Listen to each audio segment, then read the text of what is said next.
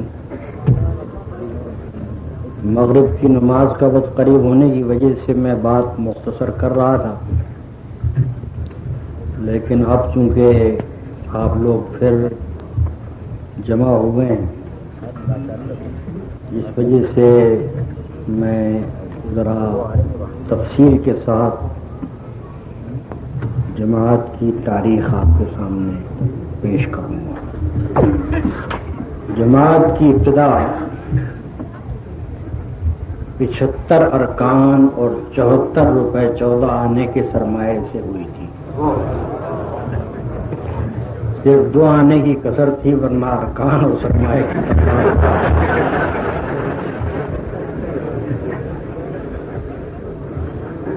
اپنے قیام کے 10 مہینے بعد ہم نے یہ فیصلہ کیا کہ لاہور سے مرکز کو منتقل کر دیا جائے، اور جون سن 1942 میں ہم ایک گاؤں میں جا بیٹھے جو دارالاسلام کے نام سے موسوم تھا اور پٹھان کوٹ سے 4 میل کے فاصلے پر واقع تھا۔ یہ فیصلہ ہم نے اس لیے کیا کہ اس وقت ملک میں ایک زبردست تحریک پاکستان کے لیے چل رہی تھی، اور ہم یہ مناسب نہیں سمجھتے تھے کہ شہر میں بیٹھ کر یہاں اپنا کام کریں، کیونکہ ہمیں یہ اندیشہ تھا کہ اس تحریک کے ساتھ خواہی نخواہی کوئی مزاحمت کی صورت پیدا ہو۔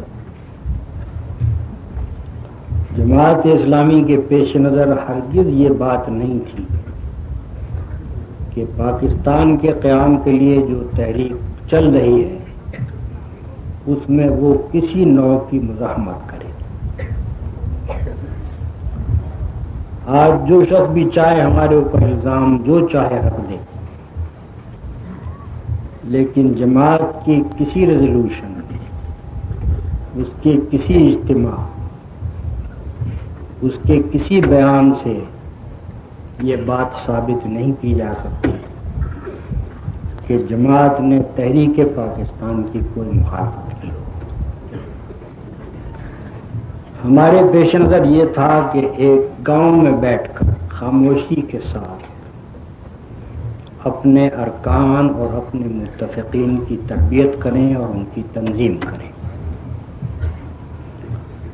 جیسا کہ آپ کو میں پہلے بیان کر چکا ہوں، ہمارے پیش نظر جو بات تھی وہ یہ کہ اپنے آپ کو ان حالات کے لیے تیار کریں جو اگر تحریک پاکستان خدا نخواستہ فیل ہو تو پورے ملک میں پیش آنے والے تھے، اور اگر تحریک پاکستان کامیاب ہو جائے تو ہندوستان میں مسلمانوں کے ساتھ پیش آنے والے تھے اور پاکستان میں اسلام کے ساتھ پیش آنے والے تھے۔ اس وجہ سے ہم نے اپنی تربیت اور تنظیم کا ایک خاص طریقہ اختیار کیا، اور اس کے ساتھ اپنی تحریک کو چلانے کا بھی ایک خاص طریقہ اختیار کیا۔ اگست سن 47 تک 6 سال کی مدت ہم نے اس کوشش میں صرف کی کہ جماعت اسلامی کی تنظیم اتنی مضبوط ہو جائے کہ آئندہ پیش آنے والے حالات میں خواہ کیسے ہی طوفان اٹھیں اس تنظیم کو ہلایا نہ جا سکے اور یہ تنظیم اپنی جگہ قائم رہے۔ ہمیں یہ اندازہ تھا کہ آگے جو حالات پیش آنے والے ہیں ان کے پیش آ جانے کے بعد اس نوعیت کی تنظیم کرنا کسی طرح ممکن نہ ہوگا. اس لیے ہم نے یہ 6 سال اپنی اس تنظیم کو مضبوط کرنے میں صرف کیے اور اس کے ساتھ ایک طریقہ کار ایسا اختیار کیا جو بعد کے حالات میں کارآمد ہو سکتا تھا. اس سلسلے میں جماعت اسلامی اپنے جو سالانہ اجتماعات ملک کے مختلف حصوں میں کرتی رہی، ان میں سے ہر اجتماع کے آخر میں وہ ایک جلسہ عام کرتی تھی جس میں ہندو، مسلمان، عیسائی، سکھ، ہر قوم کے لوگوں کو مدعو کیا جاتا تھا، دعوت عام دی جاتی تھی. اور ان جلسۂ عام میں ہم اسلام کی خالص دعوت لوگوں کے سامنے پیش کرتے تھے اور ان کو یہ بتاتے تھے کہ اسلام کیا چیز ہے، کن اصولوں پر قائم ہوا ہے اور ان اصولوں کو اختیار کرنے میں انسانیت کی فلاح کس طرح سے ہے.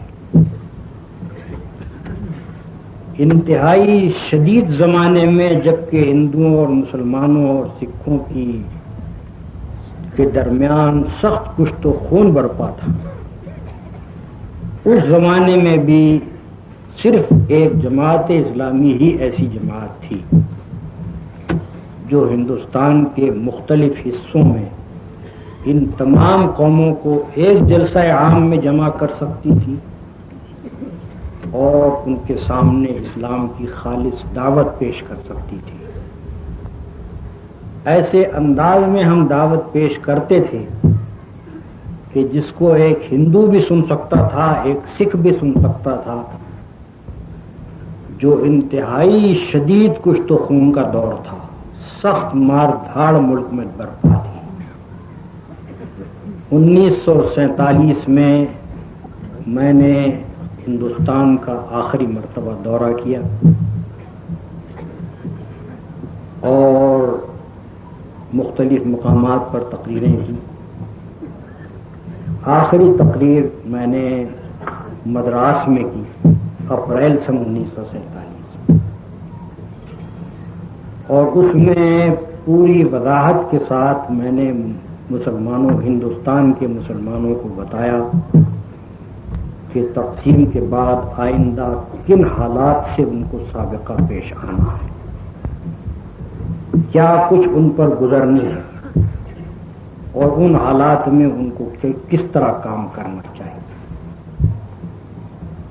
میں نے اس تقریر میں، وہ تقریر شائع شدہ موجود ہے جماعت اسلامی کی روداد حصہ پنجم میں، وہ تقریر موجود ہے شائع شدہ، اس کو آپ پڑھیے. اس کے اندر میں نے وضاحت سے ہندوستان کے مسلمانوں کو بتایا تھا کہ ہندو قوم پرستی 2 ٹانگوں پر کھڑی ہوئی. اس کی ایک ٹانگ ہے انگریز کے مقابلے میں آزادی کی جدوجہد اور دوسری ٹانگ ہے مسلمان کی دشمنی. تقسیم کے بعد اس ہندو قوم پرستی کی ایک ٹانگ آپ سے آپ ٹوٹ جائے گی کیونکہ انگریز کے مقابلے میں آزادی کی جدوجہد کا مقصود پورا ہو جائے گا. اس کے بعد یہ قوم پرستی صرف ایک ٹانگ پر کھڑی ہوگی اور وہ مسلمان کی دشمنی ہے، اور ہندو قوم پرست پوری کوشش کرے گا کہ اپنی اس ٹانگ کو برقرار رکھے اور اس کی خاطر ہر ظلم و ستم آپ کے اوپر کرے گا. لیکن آپ کو ایک مدت دراز تک اس کو برداشت کرنا چاہیے. اس کے بعد آپ یقین رکھیے کہ ہندو قومیت اپنے اندر جو تضادات رکھتی ہے، آخر کار وہ برسر کار آئیں گے اور ان تضادات کی بدولت یہ قوم پرستی خود بخود اپنے برے انجام کو پہنچے گا. اس وقت تک آپ کو صبر کرنا پڑے گا. اس دوران میں ان کو میں نے تفصیل سے یہ بھی بتایا کہ آپ کو کیا کام کرنا چاہیے. جن میں سے ایک اہم بات یہ تھی کہ میں نے ان سے یہ کہا کہ آپ کو آئندہ ہندوستان کی تمام بڑی بڑی زبانوں میں اسلامی لٹریچر کو منتقل کر دینا چاہیے، کیونکہ اردو زبان کو یہ لوگ زندہ نہیں رہنے دیں گے. اردو زبان اسلام کے پھیلنے کا ذریعہ نہیں بن سکے گی. آپ ہندی میں، تامل میں، ملیالم میں، گجراتی میں، مراٹھی میں، غرب ہندوستان کی تمام بڑی زبانوں میں اسلامی لٹریچر کو منتقل کیجیے تاکہ آپ کی آئندہ نسلیں بھی مسلمان رہ سکیں اور ہندوؤں میں اسلام پھیلایا جا سکے. یہ پروگرام میں نے ان کے سامنے سن 1947 میں رکھ دیا. اسی 1947 مئی سن 1947 میں پٹھان کوٹ کے قریب دارالاسلام کی بستی میں ہم نے جلسہ عام کیا، جس کے اندر ہندو، سکھ، مسلمان اس زمانے میں جمع ہوئے جب ہر طرف ماردھاڑ برپا تھی. کوئی شخص اس کا تصور نہیں کر سکتا تھا کہ ہندوؤں اور مسلمانوں اور سکھوں کو ایک جلسے میں جمع کیا جا سکتا ہے. مگر وہاں بھی ہم نے ایک جلسہ عام کیا اور اس میں یہ سب قومیں آئیں، اور وہاں میں نے ان کو خطاب کر کے بتایا کہ جو کام آپ لوگ کر رہے ہیں، جو قتل و غارت برپا ہے اس ملک میں، یہ آپ اپنے ملک کی شامت بلا رہے ہیں. بناؤ اور بگاڑ کے نام سے وہ تقریر میری شائع شدہ موجود ہے، اس کو آپ اٹھا کر دیکھیے کہ آخر وقت میں نے ہندوستان کے باشندوں کو کس طرح متنبع کیا ہے کہ تم کس انجام سے دوچار ہوگے اگر یہ اس طریقہ کار سے باز نہ ہو. میں نہیں سمجھتا کہ کوئی دوسرا شخص ہندوؤں اور مسلمانوں کو اور سکھوں کو جمع کر سکتا تھا اس زمانے میں اور ان کو اس طرح سے صاف صاف سنا سکتا تھا. آپ اس بناؤ بگاڑ نامی تقریر کو پڑھ کر آج بھی دیکھ لیں کہ وہ کن حالات میں کی گئی تھی اور اس میں کیا کیا کہا گیا. اسی زمانے میں مئی سن 47 میں نے جماعت اسلامی کے کارکنوں کو مخاطب کرتے ہوئے ان کو یہ بھی بتا دیا تھا کہ پاکستان میں آپ کو کیا کام کرنا ہے. اس کا نقشہ بھی میں نے تفصیل کے ساتھ بیان کر دیا تھا، جو جماعت اسلامی کی دعوت کے نام سے شائع شدہ موجود ہے. اس کو آپ دیکھ سکتے ہیں کہ میرے سامنے اس وقت کیا چیز تھی، میں کیا سمجھ رہا تھا کہ پاکستان میں ہمیں کن حالات سے سابقہ پیش آنا ہے اور یہاں ہم کو کیا کرنا ہے. تقسیم جب واقع ہوئی تو اس وقت جماعت اسلامی کے ارکان کی کل تعداد 625 تھی. ان میں سے 240 ہندوستان اور مقبوضہ کشمیر میں رہ گئے اور 385 یا تو پاکستان میں پہلے سے موجود تھے یا ہجرت کر کے آ گئے. بہرحال جماعت اسلامی پاکستان کی ابتدا 385 ارکان سے ہوئی. ہم نے اسی وقت جماعت کے نظم کو الگ کر دیا. ہندوستان کی جماعت کا نظم بالکل الگ ہو گیا، مقبوضہ کشمیر کی جماعت کا نظم بالکل الگ ہو گیا اور پاکستان کی جماعت کا نظم بالکل الگ. جماعت ہم نے پاکستان میں 385 ارکان سے کام کی ابتدا کی. تقسیم کے بعد چند ہی مہینے گزرے تھے کہ ہمیں پوری طرح سے اس بات کا اندازہ ہو گیا کہ تقسیم سے پہلے ہمیں جو اندیشے تھے، جس طرح کے متضاد عناصر جمع ہو کر تحریک پاکستان چلا رہے تھے، اس کو دیکھتے ہوئے ہم جو کچھ سمجھتے تھے کہ پاکستان بننے کے بعد جو صورتحال پیش آئے گی، ان سب کی تصدیق ہو گئی. اور اس کے بعد آج 23 سال بعد ہم یہ کہہ سکتے ہیں کہ ایک ایک چیز جس کا اندازہ ہم نے پہلے کیا تھا، جس کا خطرہ ظاہر کیا تھا، وہ پوری طرح سے ثابت ہو گئی ہے. اس کو آپ کوئی شخص جھٹلا نہیں سکتے. تقسیم کے بعد ہی یہاں آ کر ہم نے پہلا کام یہ کیا کہ جو مہاجرین لٹ کر آ رہے تھے ان کی جا کر خدمت کرنی شروع کی، ان کیمپوں میں جہاں ہوتے.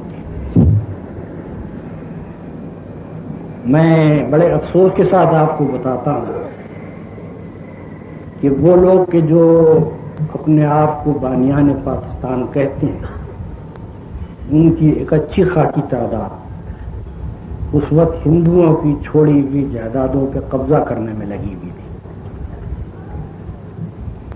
ان کے اندر ایسے لوگ بھی موجود تھے جو مہاجرین کے کیمپ میں ان بچی کچی لڑکیوں کو تلاش کرتے پھر رہے تھے جو ہندوؤں سے اور سکھوں سے بچ کر آ گئی.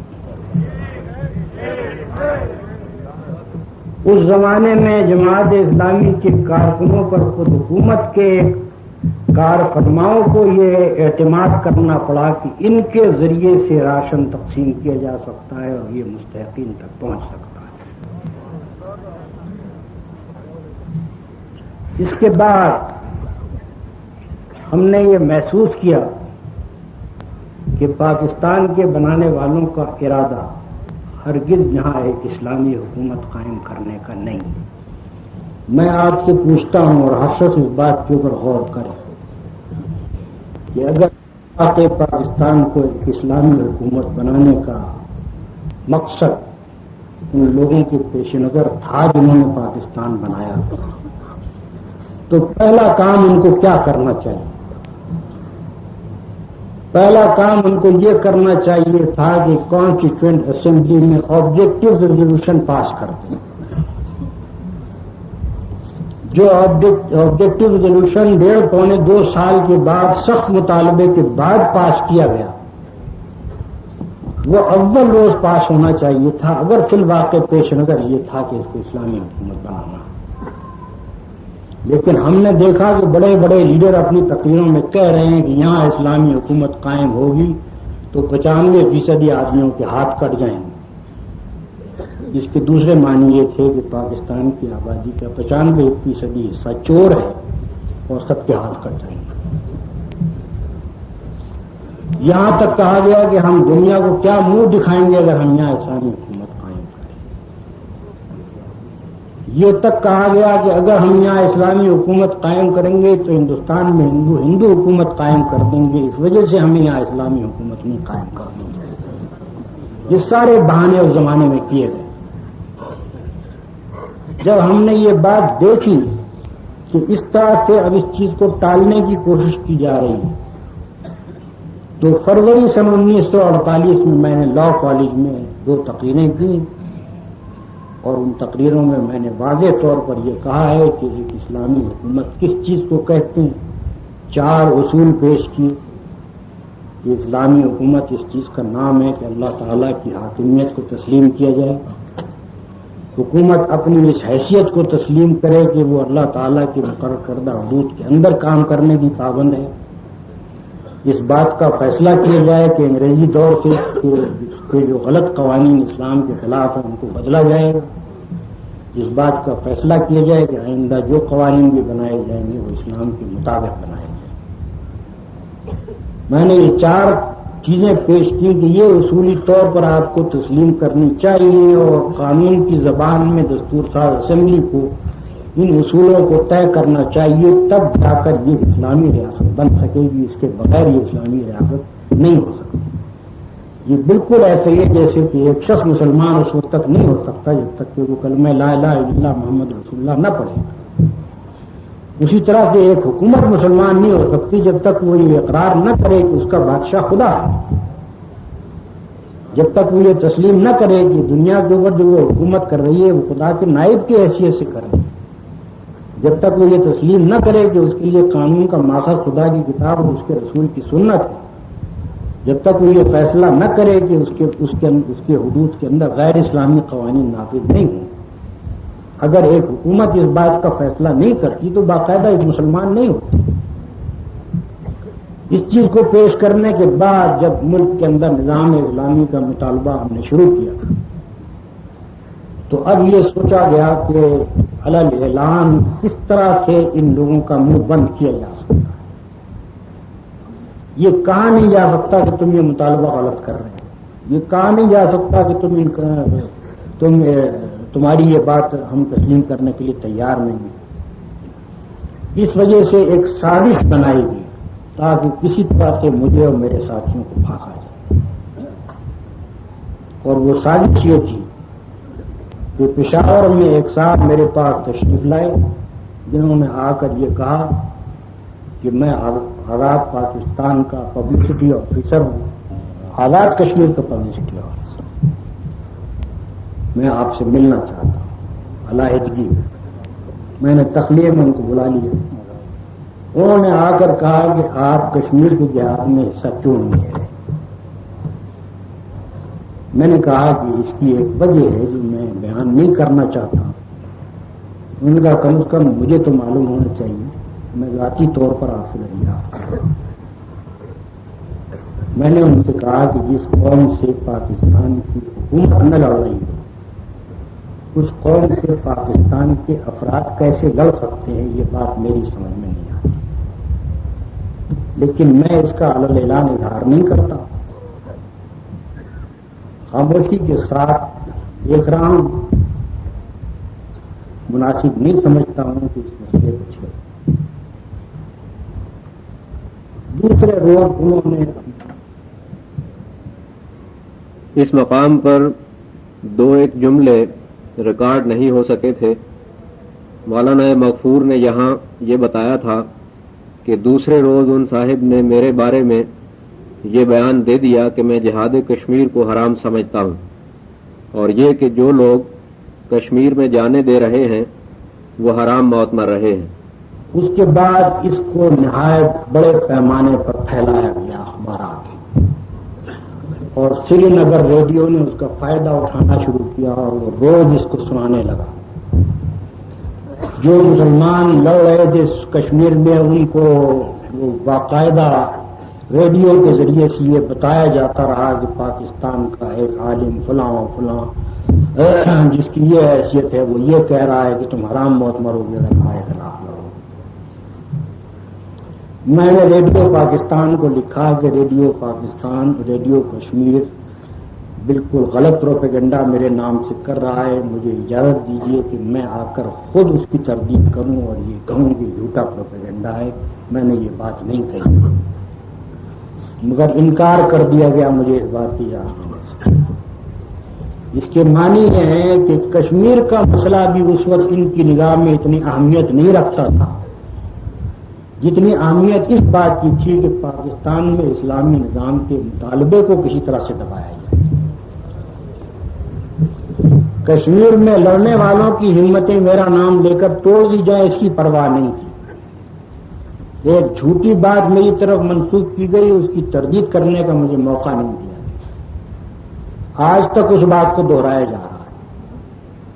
جب کبھی میں کوئی پاکستان کی اصلاح کے لیے کوئی کام کرتا ہوں تو اس کے فوراً میرے اوپر یہ الزام دوہرا دیا جاتا ہے.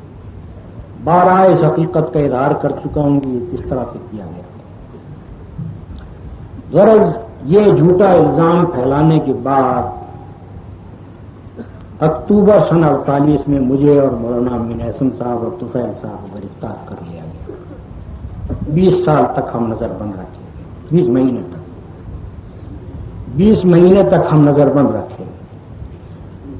خیال ان کا یہ تھا کہ یہ 2-3 آدمی اگر پکڑ لیے جائیں تو جماعت اسلامی ختم ہو جائے گی. مگر ان کو معلوم نہیں تھا کہ جماعت اسلامی کو ریت کا گھروندہ نہیں ہے، کوئی سوچ سمجھ کر بنائی گئی. وہ مطالبہ نظام اسلامی کو روک نہیں سکے.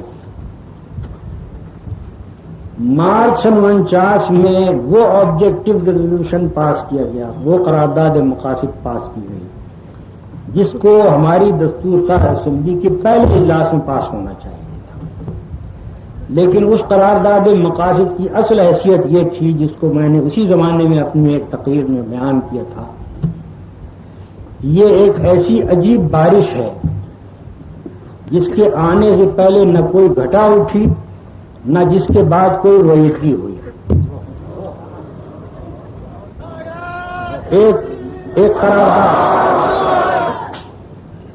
ایک قرارداد پاس کر دی ہے. سوال یہ ہے کہ اگر آپ نے وہی بات مان لی تھی سچے دل سے جس کا ہم نے مطالبہ کیا تھا تو اس کے بعد تو آپ کو ہمیں نظر بند رکھنا نہیں چاہیے تھا. اس کے بعد تو آپ کو کہنا چاہیے تھا کہ آؤ اسی مقصد کے لیے ہمارے ساتھ تعاون کرو. مگر معلوم ہوا کہ وہ قرارداد یہ بند کرنے کے لیے پاس کی گئی تھی، اس لیے غرض کے لیے نہیں تھی کہ اس کو عمل میں لانا تھا. چنانچہ ہماری نظر بندی جاری رہی اور برابر ہر 6 مہینے کے بعد اس میں اضافہ ہوتا رہا. وہ تو اتفاق کی بات ہے کہ ایک مقدمے میں عدالت نے یہ فیصلہ کر دیا کہ ایک آدمی کی نظر بندی میں 3 مرتبہ سے زیادہ توسیع نہیں کی جا سکتی، اس وجہ سے، اور وہ ایک اور مقدمے میں فیصلہ ہوا تھا، اس وجہ سے ہم رہا ہو گئے، ورنہ قرارداد مقاصد پاس کرنے والوں کا ارادہ یہ تھا کہ جب تک وہ زندہ ہیں اس وقت تک ہم جیل سے باہر نہیں آ سکتے۔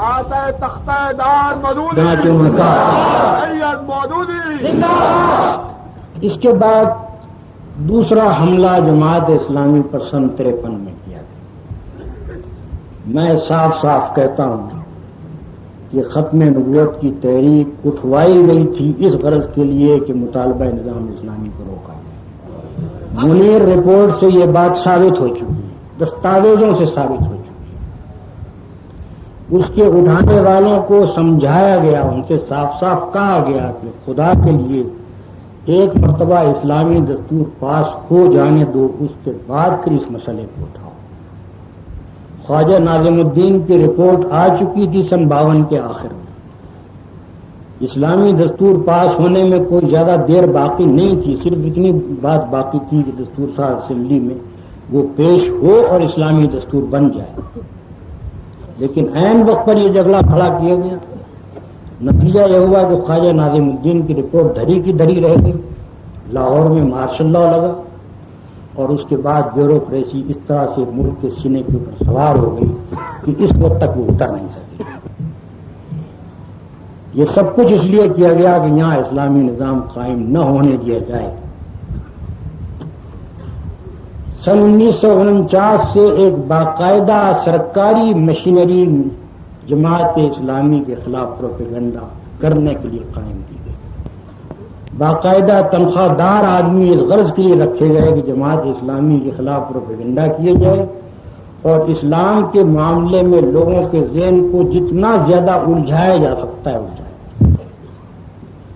یہ 1949 کے شروع ہو کر ایوب صاحب کے دور تک یہ کام برابر جاری رہا ہے۔ سرکاری خزانے سے لاکھوں روپیہ اس پر صرف کیا گیا ہے، سینکڑوں کتابیں شائع کی گئی ہیں، سرکاری طور پر ان کو پھیلایا گیا ہے، مدرسوں میں پہنچایا گیا، ہر طبقے میں پہنچایا گیا، کوئی کسر نہیں اٹھا رکھی گئی جماعت اسلامی کو اور مجھے بدنام کرنے کی، اور ہر ممکن طریقے سے کوشش کی گئی کہ کسی طرح سے لوگوں کے ذہن میں اتنا گھپلا ڈال دیا جائے کہ لوگ یہ سمجھیں کہ اسلام کے پاس نہ کوئی سیاسی نظام ہے، نہ کوئی معاشی نظام ہے، نہ اسلام کوئی قانون دیتا ہے، نہ کوئی اصول دیتا ہے، یہ کام برابر ہوتا ہے۔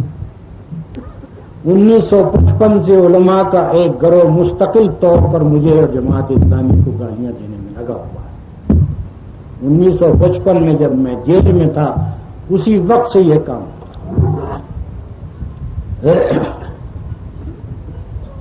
اس کے بعد سن 1963 میں جماعت اسلامی کی زندگی کو ختم کر دینے کی کوشش اسی شہر لاہور میں جماعت اسلامی کا اجتماع عام ہم نے کیا تھا۔ اس اجتماع عام کو لاؤڈ اسپیکر کی اجازت نہیں دی گئی، اس کے لیے ایک بہت تنگ جگہ تجویز کی گئی تاکہ جماعت کا اجتماع پھیل جائے۔ وہاں غنڈے بھیجے گئے، معلوم ہے جس نے بھیجے تھے، کچھ چھپا ہوا اب نہیں ہے، بھیجنے والے کون تھے۔ پوری تیاری اس بات کی کر لی گئی تھی کہ غنڈے آ کر گڑبڑ مچائیں اور جماعت اسلامی کا ایک آدمی بھی اگر کسی غنڈے کے اوپر ہاتھ ڈال دے تو فوراً جماعت اسلامی کے اوپر حملہ کر دیا جائے اور گولی برسائی جائے اور جماعت کو خلاف قانون قرار دیا۔ جن صاحب نے یہ انتظام کیا تھا انہوں نے اپنے دوستوں کے سامنے بے تکلف یہ کہا کہ ہم اس جماعت کا یہاں وہ حشر کریں گے جو مصر میں اقوام کر دیا گیا۔ لیکن یہ اللہ کا فضل ہے، جماعت اسلامی کی اتنی زبردست تربیت ہو چکی تھی اور جماعت اسلامی اتنی منظم ہو چکی تھی کہ جماعت کے ایک آدمی نے کسی غنڈے پر ہاتھ نہیں ڈالا۔ غنڈے ادھر سے ادھر تک کودتے پھرے اور قناتوں کی رسیاں کاٹتے پھرے، ہر طرف انہوں نے گڑبڑ مچائی۔ جب انہوں نے دیکھا کہ یہاں تو کوئی کچھ بولتا ہی نہیں تو آخرکار خود شرما کے چلے گئے۔ جماعت اسلامی کا جلسہ جس طرح ہو رہا تھا اسی طرح ہوتا۔ ان لوگوں کو یہ خیال تھا کہ جماعت میں اگر گولی چلائی جائے گی اور میری طرف پستول کر کے گولی چلائی جائے گی تو میں کسی تخت کے نیچے چھپ جاؤں گا. لیکن جب ان کو معلوم ہوا کہ یہ آدمی کھڑا رہا ہے اس سارے دوران میں اور 1 منٹ کے لیے بیٹھا بھی نہیں ہے, تو ان کے آواز باختہ ہو گئے. ان کو معلوم ہو گیا ہے کسی اور قسم کے آدمی سے صادقہ ان کو درپیش ہے.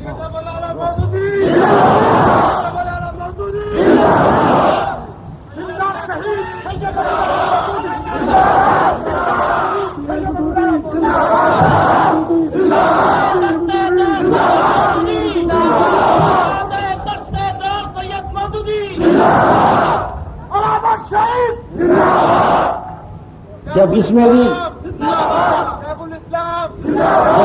اس میں بھی یہ لوگ ناکام ہو گئے تو آخرکار سن 64 میں جماعت اسلامی کو باقاعدہ بین کر دیا.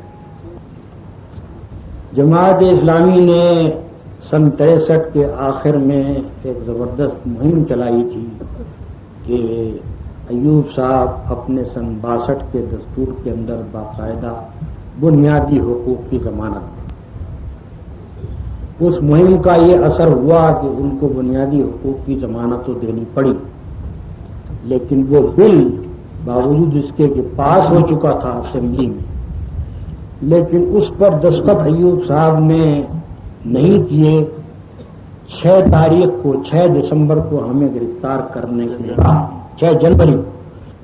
6 جنوری سن 64 کو ہمیں گرفتار کرنے کے 4 دن بعد انہوں نے بنیادی حقوق کے بل کے اوپر دستخط. ارادہ یہ تھا کہ پہلے اپنا یہ کام کر لیں تاکہ بنیادی حقوق سے ہم کوئی فائدہ نہ اٹھا سکیں. لیکن اللہ کا فضل ہے کہ ان کی یہ حرکت کرنے کے بعد جماعت اسلامی کو بین کر کے انہوں نے دیکھ لیا کہ جماعت اسلامی کو وہ ختم نہیں کر سکے. جس روز عدالت نے یہ فیصلہ کیا کہ جماعت اسلامی کو بین کرنے کا حکم خلاف قانون تھا, اس پر 24 گھنٹے نہ گزرے تھے کہ جماعت اسلامی پھر اسی جگہ کھڑی تھی جہاں سے یہ سب کچھ کس چیز کا نتیجہ.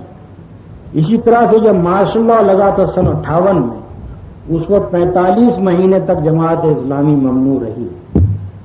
میں نے اس زمانے میں بھی صاف صاف یہ کہہ دیا تھا کہ آپ ان تکبیروں سے جماعت اسلامی کو ختم نہیں کر سکتے. جس روز آپ کا ماشاء اللہ اٹھے گا اسی روز جماعت اسلامی فوراً کھڑی ہو جائے گی. 24 گھنٹے سے زیادہ دیر نہیں لگے گی. اس وقت بھی جس وقت جماعت بین اٹھا تھا اس وقت بھی 24 گھنٹے کے اندر جماعت اسلامی کھڑی ہو گئی, اور سن 64 میں جب بین ہٹایا اس کے بعد بھی جماعت اسلامی 24 گھنٹے کے اندر کھڑی ہوئی. میں یہ باتیں اس وجہ سے بیان کر رہا ہوں کہ اگر جماعت اسلامی کی تنظیم تقسیم سے پہلے 6 سال کے اندر مضبوط نہ کر لی گئی ہوتی تو بعد کے دور میں جو مسلسل اس کو فنا کرنے کی کوشش کی جاتی رہی ہے وہ یقیناً کامیاب ہو جاتی اور جماعت زندہ نہیں رہ سکتی. لیکن 6 سال کے دوران میں اتنی مضبوط بنیادوں پر یہ تنظیم قائم ہو چکی تھی کہ مسلسل 23 سال میں اس کے وجود کو ختم کرنے کے لیے بیوروکریسی نے, سرمایہ داروں نے, جاگیرداروں نے, سیکولر ذہنیت رکھنے والے سیاسی لیڈروں نے, تمام سیکولر ذہنیت رکھنے والی پارٹیوں نے, حتیٰ کہ ان پارٹیوں نے بھی جو لقمیوں کے اوپر گنڈوں پر مشتمل ہیں, ان سب نے اپنا زور لگا کر دیکھ لیا مگر جماعت اسلامی کو اپنی جگہ سے نہیں ہلا سکے. اب میں مختصر طور پر آپ کو یہ بتاؤں گا کہ جماعت اسلامی نے پچھلے 29 سال میں کام کیا کیا. جماعت اسلامی کا اہم ترین کام جو ہے وہ یہ ہے کہ اس نے ایک وسیع لٹریچر ایسا فراہم کیا ہے جو ہر پہلو میں اسلام کی صداقت اور اسلام کے قابل عمل ہونے کے بارے میں ہمارے تعلیم یافتہ طبقے کو پوری طرح سے مطمئن کر دیتا ہے اور ایک ایک شک جو ان کے دل میں ہے اس کو نکال دیتا ہے. جماعت اسلامی وہ تحریک نہیں ہے جو تقریروں کے بل پر اٹھی, کیونکہ تقریریں ہواؤں میں اڑ جاتی ہیں. جماعت اسلامی ایک مضبوط لٹریچر کی بنیاد پر اٹھی ہے جو انشاءاللہ اس سرزمین میں صدیوں قائم رہے. اس کا لٹریچر 29 سال کی مدت میں لاکھوں آدمیوں تک پہنچ چکا ہے، لاکھوں گھروں میں پہنچ چکا ہے۔ اب کسی کے بس میں نہیں ہے انشاءاللہ کہ کوئی اس پر قادر نہیں ہو سکے گا کہ ایک ایک جگہ جہاں جماعت اسلامی کے لٹریچر نے جڑ پکڑ لی ہے وہاں سے وہ اس کو شیئر کرنے کا اسلام مودودی، متکلم اسلام مودودی۔ یہی لٹریچر ہے جس کی وجہ سے تعلیم یافتہ طبقے میں ایک بہت بڑی تعداد ایسی پیدا ہو گئی ہے جس کو پورا اطمینان ہے کہ اس جدید دور میں ایک جدید ریاست کو اسلام کے اصولوں پر بڑی خوبی کے ساتھ چلایا جا سکتا ہے، اور اس طرح چلایا جا سکتا ہے کہ دنیا کی دوسری تمام ریاستیں اس سے سبق حاصل کریں گی، بجائے اس کے کہ اس کے متعلق لوگ یہ سمجھیں کہ یہ ایک پرانے طرز کی حکومت قائم ہو گئی۔ یہ جماعت اسلامی کا ایک بڑا کام ہے جو اللہ کے فضل سے وہ انجام دے سکے۔ دوسرا کام جماعت اسلامی کا یہ ہے کہ اس نے مخلص کارکنوں کی ایک منظم ٹیم تیار کر لی جس نے ملک کے ہر حصے میں لاکھوں آدمیوں کو جماعت سے متاثر کیا ہے، جماعت کا ہم خیال بنایا ہے اور لاکھوں آدمیوں میں اپنا اعتماد قائم کیا ہے۔ دوسرے لوگ ہمارے مقابلے میں روپے سے کام کرتے ہیں مگر ہمارا سرمایہ ہمارے مخلص کارکن ہے۔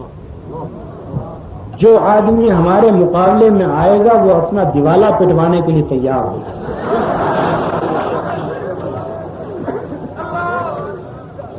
جو کام ہم 10,000 میں کریں گے اس کے مقابلے میں دوسرے کو 10 لاکھ خرچ کرنے پڑیں گے، اس لیے کہ ہم لاکھوں روپے کا کام اپنے مخلص کارکنوں کی پیر دوڑی سے کر رہے ہیں۔ ہم نے لوکل لیڈرشپ خدا کے فضل سے ایسی پیدا کر دی ہے کہ ہر ایک آدمی جو کسی علاقے میں ہے جماعت کا وہ مقامی آبادی کے اندر اپنا اعتماد قائم کر چکا ہے۔ مقامی آبادی اس کے اخلاص پر، اس کی دیانت پر اطمینان رکھتی ہے۔ اس کا جو ٹیسٹ ہے وہ یہ ہے کہ مثال کے طور پر بقرعید کے موقع پر جماعت اسلامی کھالے جمع کرتی ہے۔ جب بقرعید آتی ہے تو اشتہارات سے دیواریں لپ جاتی ہیں کہ یہ اس جماعت کو کھالے دینا حرام، ناجائز ہے۔ ہر طرح کے الزامات جماعت کے خلاف پھیلائے جاتے ہیں، ہر ممکن کوشش کی جاتی ہے، لیکن جتنے کھالے جمع کرنے والے ہیں وہ سب مل کر اتنی حاصل نہیں کر سکتے جتنی جماعت اسلامی کو طرف۔ کیوں؟ اس لیے کہ لوگوں کو یہ اعتماد ہے، حتیٰ کہ جماعت کے مخالفین تک لا کر اپنی کھالیں اگر وہ یہ چاہتے ہیں کہ وہ ان کی کھالوں کی قیمت فی الواقع اللہ کے بندوں کی خدمت کے لیے صرف ہوں تو جماعت کے مخالفین تک لا کر جماعت کے ہاں اپنے کھال دیتے ہیں۔ بڑے بڑے سرکاری افسر خاموشی کے ساتھ بھیجتے ہیں، اس لیے کہ لوگوں کو پورا اطمینان ہے کہ یہاں جو کچھ جائے گا وہ اللہ کے فضل سے لوگوں کی خدمت پر صرف ہوگا۔ یہ وہ لوگ نہیں ہیں کہ جو لے کر کھا جانے والے ہیں۔ اسی طرح سے پچھلی جنگیں 1965 کی جنگ میں اس بات کا امتحان ہو چکا ہے۔ تمام سرکاری اداروں اور غیر سرکاری اداروں نے مل کر جنگ کے مصیبت زدہ لوگوں کے لیے جو کچھ جمع کیا تھا اس سے کئی گنا زیادہ جماعت اسلامی نے جمع کیا۔ کیوں؟ اس وجہ سے کہ لوگ سمجھتے تھے کہ یہ بھروسے کے لوگ قابل لوگ ہیں، ان کے ذریعے سے جو کچھ جائے گا وہ واقعی مستحقین تک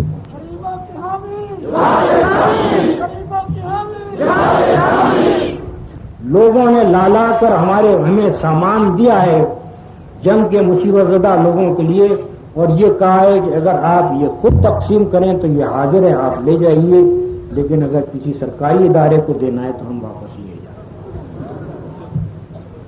اس سے ہمیں اس طرح کے امتحان وقتاً فوقتاً آ جاتے ہیں جس سے ہم کو معلوم ہوتا رہتا ہے کہ جماعت اسلامی کے کارکنوں کا کتنا اعتماد عوام میں قائم ہو چکا ہے۔ گالیوں کا پروپیگنڈا اپنی جگہ چل رہا ہے، الزامات کا پروپیگنڈا چل رہا ہے، لیکن جب کبھی عوام سے ہمیں سابقہ پیش آتا ہے تو ہمیں معلوم ہوتا ہے کہ جو اعتماد ہمارا ہے عوام کے اندر وہ اور کسی کا اس ملک کے اندر نہیں ہے۔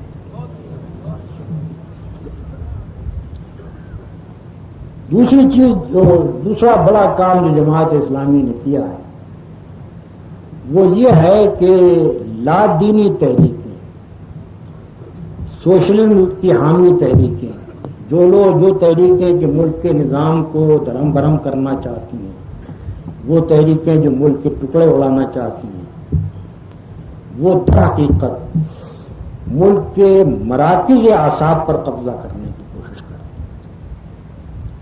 وہ عوام کے راستے سے نہیں آتی ہیں، وہ طلباء پہ قبضہ کرنے کی کوشش کرتی ہیں، وہ مزدوروں پر قبضہ کرنے کی کوشش کرتی ہیں، وہ کسانوں پر قبضہ کرنے کی کوشش کرتی ہیں، وہ استادوں کے اوپر قبضہ کرنے کی کوشش کرتی ہیں، وہ ان راستوں سے آتی ہیں جس سے قومی زندگی کے مراکز اعصاب پر اثر ڈالا جا سکتا ہے۔ جماعت اسلامی ہر میدان میں ان کا مقابلہ کر رہی ہے۔ کوئی جماعت اس ملک میں ایسی نہیں ہے کہ جو ان میدانوں میں ان کا راستہ روکنے والی ہے۔ آپ یقین رکھیے کہ سوشلزم کا انقلاب یا اور دوسرا کوئی انقلاب جو ملک کو ٹکڑے کرنے کے لیے ہو، وہ کبھی عوام کی تائید سے نہیں آئے گا کہ مجالس بعض سے آپ اس کو روک سکیں۔ وہ آئے گا ان مراکز اعصاب پر قبضہ کر، وہ مزدوروں پر قبضہ کر کے ملک کے نظام معیشت کو معطل کرنے کی کوشش کرے گا۔ وہ مزدوروں پر قبضہ کر کے ملک کے نظام مواصلات کو، ریلوے کو، ٹیلی فون اور ٹیلی گراف کو معطل کرنے کی کوشش کرے گا۔ وہ طلباء کو بھڑکا کے لائے گا اور ان سے ہنگامے برپا کرائے گا۔ وہ استادوں کے ذریعے سے طلباء کے دماغ خراب کرائے گا اور ان کے اندر بے حیائی اور بے دینی پیدا کرنے کی کوشش کرے گا۔ ان میدانوں میں مقابلہ کرنے والی جماعت اسلامی کی سوا کوئی جماعت ہے تو بتایا جائے۔ کوئی جماعت نہیں ہے جو ان میدانوں میں مقابلہ کرنے والی۔ جماعت اسلامی عوامی اجتماعات کے ذریعے سے بھی عوام کے ذہن کو بھی دور کرنے کی کوشش کر رہی ہے، مگر ساتھ ساتھ وہ مراکز اعصاب کو بھی ان لوگوں کے قبضے سے نکالنے کی کوشش کر رہی ہے، اور ان کے حواس باختہ کر دیے جماعت اسلامی نے ایک سال کے اندر۔ یہ مختصر بیان ہے جماعت اسلامی کی تاریخ کا اور اس کام کا جو اس نے اس وقت تک کیا۔ اتحاد اسلامی سید مودودی اتحاد اسلامی۔ مجھے جو کچھ کہنا تھا وہ میں آپ سے کہہ چکا ہوں۔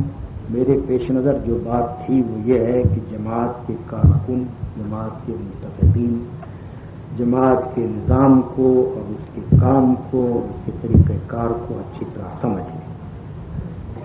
میں چاہتا ہوں کہ جماعت میں جو شخص بھی کام کرے وہ پورے اطمینان کے ساتھ اس کام کو حق اور صحیح سمجھ کر کرے، اس کے دل میں کوئی شک و شبہ واقع نہ رہے۔